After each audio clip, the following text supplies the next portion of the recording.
अब joint family में रहती हैं, शालीमार बाग में आपका घर है, तो जब आप सीएम नहीं थी तो आस पड़ोस में जो लोग थे उनके साथ उठना बैठना होता होगा, अब तो नहीं होता होगा। अब वो कैसे माहौल कैसे चेंज हो गया है? सब समझ पा रहे हैं इस बात को कि समय की अब अलग तरह की प्रायोरिटीज हैं। सब लोग मिस करते हैं, मैं भी उन्हें मिस करती हूँ, वो भी मुझे मिस करते हैं। और पर सबको बड़ी खुशी है कि जो ये बड़ी जिम्मेदारी मुझे मिली है उसमें मुझसे ज्यादा वो लोग खुश हैं। उन्हें लगता है कि भाई ये एक ऐसा डिसीजन हुआ है जो मेरी वर्षों की तपस्या का फल मिला, पार्टी ने मुझे रिकॉग्नाइज किया एंड लोगों को लगता है कि ये कर पाएगी, ये काम करेगी, क्योंकि हमने जो कॉन्स्टिट्यूएंसी में काम किया, आज दिल्ली भर में हम अपने उस विजन को लाने के लिए, उस तरीके से काम करने के लिए लग गए, तो लोगों को भी अच्छा लगता है। मेरे सर्कल में, परिवार में, फ्रेंड सर्कल में, रिलेटिव्स में, एवरीबडी इज हैप्पी की। तो शालीमार बाग वाले घर में कब तक रहेंगी और सीएम बंगलों में कब जाएंगी और कहाँ पर होगा ये बताइए। कुछ नहीं कह सकती, नथिंग डिसाइडेड। शीश महल तो उसका क्या होगा? शीश महल का, शीश महल के लिए वी विल डिसाइड समथिंग कि कैसे जनता के पैसे से बना हुआ शीश महल को हम दोबारा से जनता की खजाने में उसको डाल पाए, और सोच रहे हैं क्या कर सकते हैं। एक मन है कि उसको राज के अतिथि गृह बना दे, क्योंकि दिल्ली का अपना कोई स्टेट गेस्ट हाउस नहीं है, कोई देश विदेश के गेस्ट आते हैं तो कुछ वो नहीं है, तो एक मन वो भी है। और भी बहुत सारे सजेशंस है, तो we will shortly will decide about that कि उसका क्या करना है। आखिर तो इतना बड़ा करोड़ों का प्रॉपर्टी वो है, तो उस पर आप नहीं रहेंगी उसमें? पर मैं नहीं रहूंगी। मेरे लिए सफिशिएंट रहेगा एक अपना नॉर्मल, जहां पे मैं पब्लिक को अटेंड कर सकूं, और चीजें मेरे लिए उतना काफी है, और वो जल्द हो जाएगा तय जब भी होगा। जी, आपकी पार्टी का एक बहुत बड़ा प्रॉमिस था ड्यूरिंग द इलेक्शंस कि महिलाओं को 2500 रुपए देने का, तो 6 हफ्ते हो गए आपकी सरकार बन चुकी है, तो ये कब शुरू होगा 2500 का? अरे जो 3 साल नहीं दिए वो 6 हफ्ते को की सरकार को कह रहे हैं कि बताइए कब दीजिए। नहीं, 6 हफ्ते तो मैं कह रहा हूँ, कोई लोग नहीं कह रहे। नहीं, लोग भी वही कह रहे हैं। अच्छा। जो विपक्ष के लोग हैं वो रोज एक बैनर बनवाते हैं, वो कभी फ्लाईओवर के ऊपर खड़े हो जाते हैं, कभी चौक पे खड़े हो जाते हैं, कभी विधानसभा परिसर में आ जाते हैं, बताइए 2500 रुपए कब देंगे। मतलब यहाँ तक कि अब मैं एक डेवलपमेंट वर्क के उद्घाटन के लिए आतिशी जी का कॉन्स्टिट्यूएंसी में गई, तो वहां पे भी उन्होंने कुछ लोग सड़कों पे खड़े कर दिए। तो मतलब हम डेवलपमेंट का काम करने के लिए गए हैं और आप वहां पे बैनर दिखा रहे हैं कि 2500 रुपए का पाएंगे। आएंगे भाई, ये कोई ऐसा प्रोसीजर नहीं है कि मेरे हाथ में मैंने तुरंत पकड़ाना है। बजट आया है, बजट में हमने प्रोविजन किया है 5100 करोड़ रुपए का, और उसके बाद उसका जो फॉर्मेशन है, उसकी जो कंडीशन है, उसका जो पोर्टल खुलेगा, पोर्टल पे लोग रजिस्टर करेंगे, उसके बाद उसकी स्क्रूटनी होगी, then we will give them money. आप ये सोचिए कि ये कोई ऐसी योजना नहीं है कि एक बार दिया और खत्म, वन टाइम का तो नहीं है ना। आपको हर महीने देना है, एक लिस्टेड कैटेगरी को देना है। हम नहीं चाहते कि उसमें से कोई भी एलिजिबल व्यक्ति छूटे, तो हर एलिजिबल महिला को वो योजना मिले, और जब मिलनी शुरू हो तो फिर लगातार मिले। उसके लिए जो होमवर्क रिक्वायर्ड है, जो प्रोसीजर फॉलो करना है, वो हम करेंगे। किसी के कहने से तो एक दिन में नहीं करने वाले कोई। देखिए, हम कमिटेड है जनता के प्रति, जनता के प्रति हमारी जवाबदेही है, और ये बिल्कुल श्योर है कि जो भी कमिटमेंट हमने संकल्प पत्र के माध्यम से जनता को की है, each and every commitment will be fulfilled. Okay. हर अपनी जो वादा है उसको हम पूरा करेंगे। इंक्लूडिंग यमुना, जिसमें कि बहुत गंदगी फैलती है, प्रदूषण विषय था चुनाव के टाइम पे। 1000%। कोई टाइमलाइन देना चाहेंगे उसका? देखिए, टाइमलाइन इन चीजों में आप नहीं दे सकते। टाइमलाइन देंगे तो फिर केजरीवाल साहब ने दिया, फिर माफी मांग लिया, फिर हमें ऐसा नहीं करना। बहुत तरीके से टाइम बाउंड आप उसका जो है उसका ऑब्जर्वेशन हो, उसकी हर स्टेज पे आपने काम करना। और देखिए, पिछली सरकारों ने तो कुछ उस दिशा में करा ही नहीं। अब कम से कम हमने उसको पूरा डिटेल्ड प्लानिंग के साथ में कि क्या क्या काम होने चाहिए यमुना की सफाई के लिए। ऐसा थोड़ी ना है कि आपने बोल दिया सौगंध खाते हैं और यमुना साफ हो जाएगी, अपने आप नहीं होगी। आपको करने वाले काम करने पड़ेंगे। आपको नालों का डिसिल्टिंग करना पड़ेगा, आपको एसटीपी प्लांट खोलने पड़ेंगे, आपको डिसेंट्रलाइज एसटीपीज बनाने पड़ेंगे, आपको नाले जो 22 नाले यमुना जी में गिर रहे हैं उनको रोकना पड़ेगा, साफ पानी, फ्लोटिंग कूड़ा, हर चीज की योजना बनानी पड़ेगी। और अभी तक तो कुछ था ही नहीं, केवल बातें थी। केंद्र सरकार ने 8000 करोड़ रुपए दिया दिल्ली सरकार को, पर दिल्ली सरकार ने कुछ नहीं किया। सब छोड़ दिया, कुछ किया ही नहीं उसमें से। वो पैसा भी कहाँ यूज किया वो उन्हीं को पता है। पर आज हमने जो डिटेल प्लानिंग किया और उस पर काम शुरू किया, नालों की सफाई का पूरा वास्ट तरीके से, जितनी ड्रेन्स, बड़ी बड़ी ड्रेन्स जहां किसी ने कभी हाथ नहीं लगाया। 2023 में जो बाढ़ आई वो मतलब कि फेलियर था गवर्नमेंट का, धब्बा है दिल्ली के इतिहास पे कि जो इतनी बड़ी बाढ़ दिल्ली में आई। क्यों? क्योंकि आपने कभी डिसिल्टिंग खाली पेपर्स पे हुई, आपकी एक्चुअल में तो हुई ही नहीं। जब तक नाले पानी नहीं ले पाएंगे तो पानी निकलेगा कैसे? और वो सब हो रहा है यमुना जी के साथ में। आपने यमुना जी को साफ करने की दिशा में कुछ सोचा ही नहीं, कुछ किया ही नहीं। जिस तरह से आपने बताया भी, यमुना जी को साफ करने के लिए काफी कुछ स्टेप्स लेने पड़ेंगे, बहुत बड़ा काम है। It is not going to be easy, so it seems like it will take years before you can actually do something. It will take 4-5 साल लग जाएंगे। मैं नहीं कह सकती कि 4-5 साल, पर पीरियोडिकली 3 महीने में हम कितना काम कर पाए। जैसे हमने आज हम ये कह सकते हैं कि हमने आने के बाद में 1300 मैट्रिक टन कूड़ा यमुना में से निकाला। तो जो काम हम करते जा रहे हैं वो हमें पता है, हमने प्लान किया, हमने काम किया। आज 3 महीने बाद का रिपोर्ट, 6 महीने बाद का रिपोर्ट, साल भर बाद का रिपोर्ट हम जनता के बीच में पेश करेंगे कि देखिए यमुना इस स्तर पे आ गई है, आपका एयर पोल्यूशन अब इस स्तर पे आ गया है। आप देखिए कि जितना पहले के सालों में एयर क्वालिटी होता था इंडेक्स, आज धीरे धीरे वो घट रहा है। चीजें उसमें आपको फर्क दिखने लगेगा क्योंकि हमने उस तरीके से प्लानिंग हम लोग कर रहे हैं। पहले एयर पोल्यूशन के निमित्त स्प्रिंकलर चलते थे। कब चलते थे? साल के 2 महीने, केवल सर्दियों में आपका स्प्रिंकलर चलेगा, पानी छिड़कता हुआ जाएगा और हो गया आपका एयर पोल्यूशन के लिए काम। हमने आके ये समझा कि भाई एयर पोल्यूशन कोई 2 महीने की प्रॉब्लम नहीं है, ये बीमारी तो साल भर चलती है। गर्मियों में भी उतना ही धूल उड़ता है, गर्मियों में, सर्दियों में, पतझड़ में वही सब सरकमस्टेंसेस रहती। तो ये स्प्रिंकलर केवल 2 महीने के लिए नहीं, हमने अब साल भर के लिए ये वाटर स्प्रिंकलर काम करे, ये स्मोक एयर गन्स काम करे। ये अब तो हम पूरा योजना ये बना रहे हैं कि पूरी दिल्ली में जितना हमारा रिंग रोड्स है उन सब पे वाटर स्प्रिंकलर हम अपने जो लाइट के पोल है उन पे लगा दें और 1000 वाटर स्प्रिंकलर हम पीडब्ल्यूडी के माध्यम से, दिल्ली सरकार के माध्यम से सड़कों पे चलाएंगे। 250 वार्ड है दिल्ली में, हर एक पे 4 स्प्रिंकलर साल भर ईयर लॉन्ग चलेंगे और वो काम करेंगे। तो हमारे एफर्ट्स में हमारी नीति भी साफ है और नीयत भी साफ है। तो that way we are clear. जब हम क्लियर है तो हमारे रिजल्ट भी क्लियर आएंगे। मैं एक्चुअली यही पूछने वाला था, एयर पोल्यूशन के बारे में आपने जवाब दे ही दिया, क्योंकि बहुत बुरा लगता है कि देश की राजधानी सबसे one of the most polluted cities की कैटेगरी में। देखिए केजरीवाल साहब तो वहां चले जाते थे विपासना, बाकी दिल्ली को यहां जूझने के लिए छोड़ जाते थे। हम तो यही हैं और बाकी दिल्ली को भी दिक्कत ना है इसके लिए काम करेंगे। जी रेखा जी, गर्मियां शुरू हो गई हैं और गर्मियों के साथ साथ बिजली की दिक्कत भी शुरू हो जाती है, तो सरकार की क्या तैयारियां हैं बिजली की किल्लत को कम करने की? बहुत काम हर फील्ड में कर रहे हैं। घंटों का रिव्यू डिपार्टमेंट का, घंटों का ब्रेन स्टॉर्मिंग यहाँ चल रहा है, क्या हमको करना है, कैसे हम सोलर एनर्जीज पे ज्यादा शिफ्ट हो सकते हैं, क्या हम जनता को प्रोत्साहन दे सकते हैं। मैंने बजट में भी रखा कि हमने और बजट बढ़ाया कि हम जनता को मोटिवेट करें कि लोग अपने रूफटॉप पे सोलर सिस्टम लगाए प्रधानमंत्री सूर्य योजना के तहत। और ऐसे ही हमारा जो प्रोडक्शन है उसको मेंटेन करना, डिस्ट्रीब्यूशन को मेंटेन करना और सोलर सिस्टम को भी साथ में किस तरीके से वास्ट विजन के साथ में उसको हम इम्प्लीमेंट करें, हर दिशा में काम चल रहा है। दिल्ली को बिजली के लिए कतई परेशान नहीं होना पड़ेगा, ये मैं विश्वास दिलाती हूँ। ये जो आपने स्प्रिंकलर्स का जो बताया, ये बहुत ही इंटरेस्टिंग कॉन्सेप्ट है। इसका पूरी प्लानिंग हो चुकी है, उसका budget?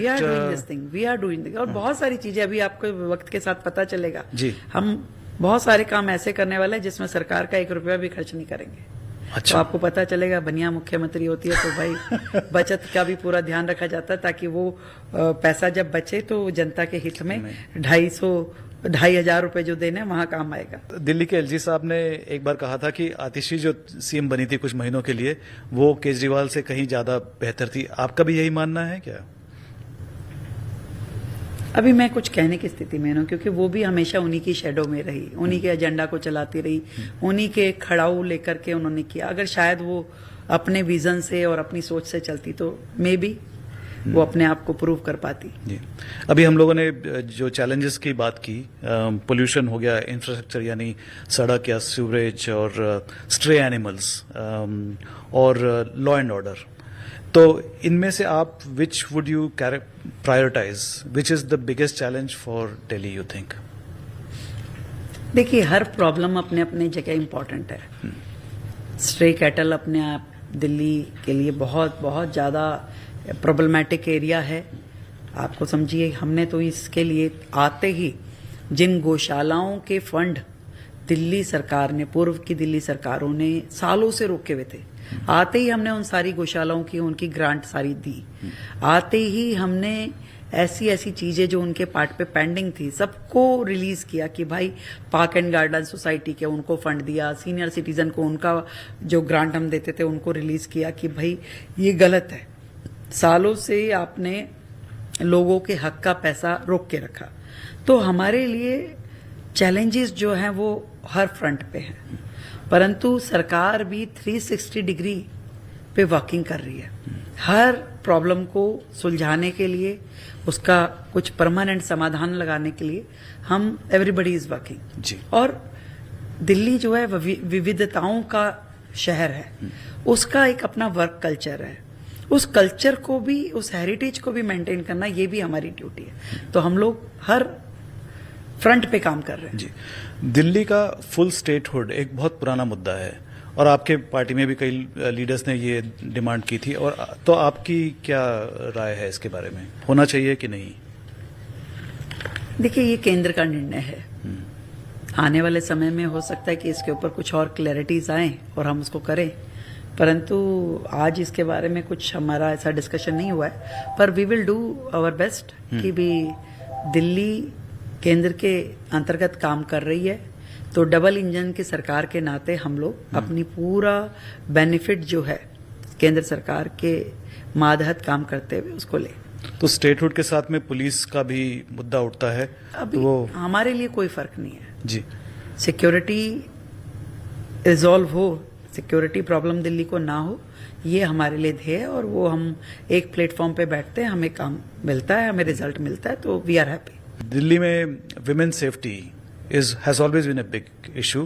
Now that a woman chief minister is back in the chair, women will expect a lot more from you. So आपकी क्या वो रहेगी इस दिशा में? 100% वुमेन सेफ्टी, दिल्ली के हर व्यक्ति, हर नागरिक की सेफ्टी हमारे लिए एक बहुत बड़ा कंसर्न है और इसके लिए हम पूरी तरीके से सजग हैं। लगातार अपने हर लेवल पे हमने उसके लिए मीटिंग्स करी, उसके लिए सॉल्यूशंस ढूंढे, उसके लिए बेटरमेंट। आज हमने पूरी दिल्ली में और